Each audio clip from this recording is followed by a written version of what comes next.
আর আপনাকে প্রতিদিন বাজারের দর নিয়ে চিন্তা করার দরকার নেই।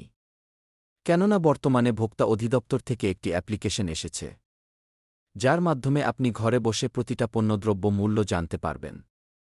তো অ্যাপ্লিকেশনটি ইনস্টল করার জন্য আপনার মোবাইল ফোনের যে প্লে স্টোর অ্যাপ্লিকেশনটি আছে সেটি ওপেন করতে হবে। তো ওপেন করার পর কর্নারে একটি সার্চ অপশন দেখতে পাবেন। সেখানে ক্লিক করে সার্চ করবেন বাজার দর অ্যাপ। তারপর যে অ্যাপ্লিকেশনটি এসেছে সেটি ইনস্টল করে নেবেন। আমার যেহেতু ইনস্টল করা আছে, সেহেতু আর ইনস্টল করার প্রয়োজন নেই। আপনাদের ভিডিওর সুবিধার্থে আমি ইনস্টল করে রেখেছি। এখন অ্যাপ্লিকেশনটার ভিতরে প্রবেশ করব। অ্যাপ্লিকেশনটির ভেতরে প্রবেশ করার পর আপনি যেহেতু নতুন, তো আপনার বিভাগ এবং জেলাটির সিলেক্ট করবেন। তারপর আপনি যে পণ্যের মূল্য জানতে চান সেটিতে ক্লিক করুন এবং বাজার দর সম্পর্কে জানুন। আশা করি ভিডিওটি আপনার উপকারে আসছে। তাই অবশ্যই ভিডিওটিতে লাইক কমেন্ট করবেন। আর হ্যাঁ, এ ধরনের রিয়েল ইনফরমেটিভ ভিডিও পেতে চ্যানেলটিকে সাবস্ক্রাইব করুন।